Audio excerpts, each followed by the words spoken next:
Real estate is a strong inflation hedge. That's a general perception, but is it really true? Is there any data to back that up? The latest prediction from Oxford Economics says that the Canadian housing market is going to see price plummet 24% within the next 2 years.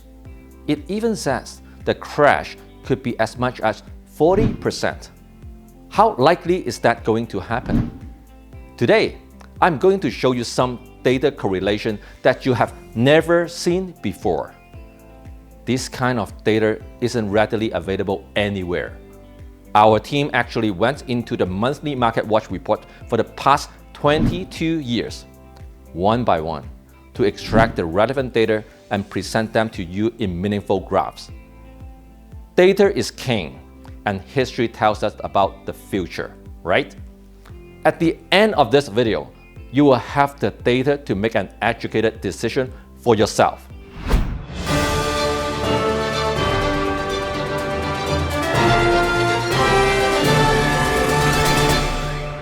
Let's start with the Consumer Price Index.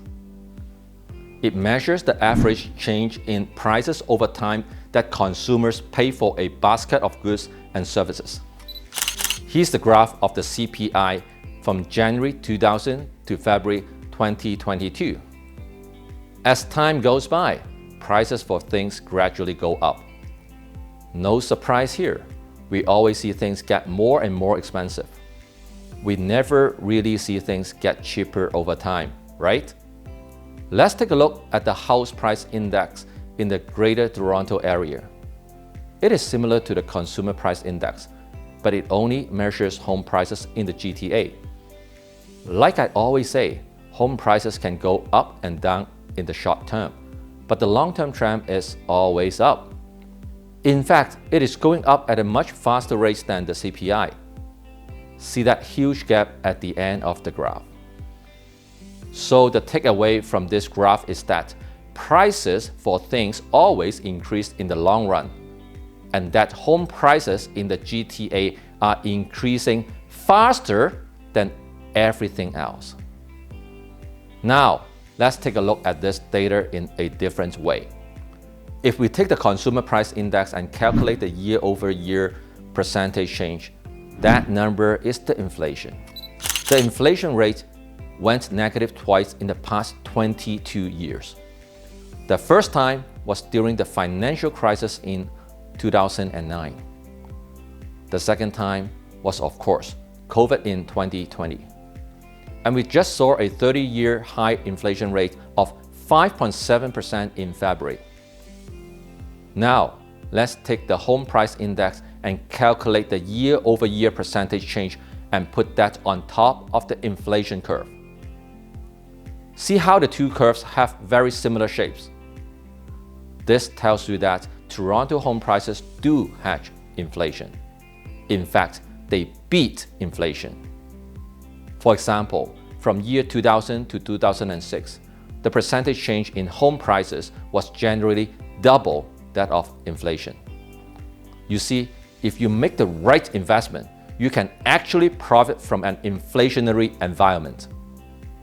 Some odd things are happening though. There were two big peaks in the graphs. In April 2010, home prices went up 17.1% year over year. In June 2017, home prices were up 29.3% year over year. So what happened during those times? In 2009, the financial crisis brought us into a recession. Inflation went negative, and home prices dropped 7.6%. Our government launched Canada's Economic Action Plan, which injected $62 billion into the economy and helped 420,000 Canadians get back to work. The economic recovery was relatively quick. Inflation was back up at around 2% early 2010. Home prices jumped 17.1% as people had more money to spend and interest rate was almost at 0%. The curve came back down at the end of 2010.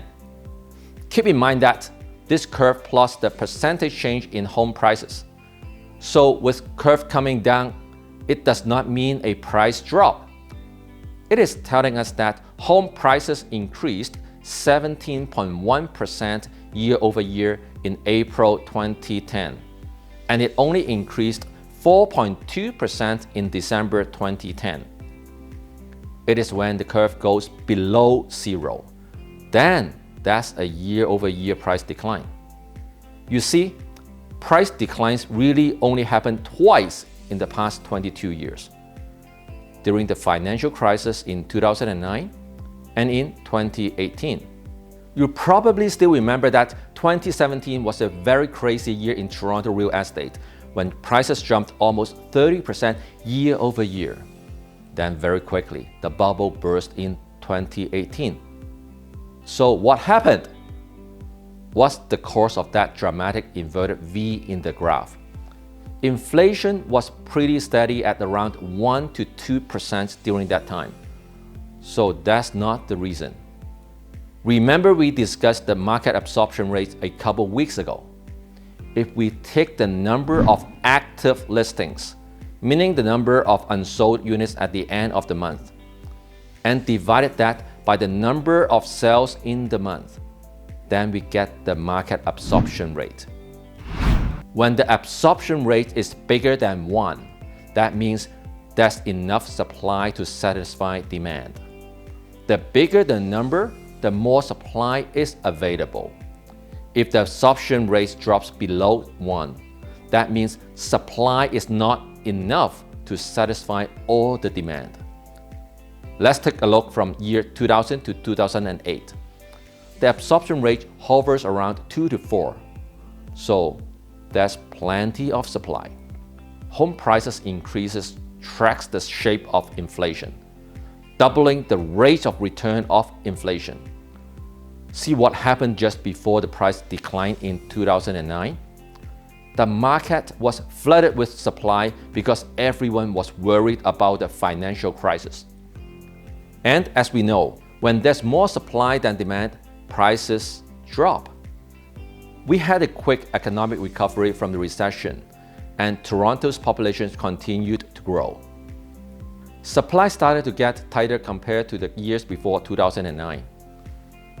And so prices continued to rise. Look what happened in 2016. The absorption rate dropped to just around 1 and to only 0.65 in April 2017. Supply was not enough to catch up with the population growth.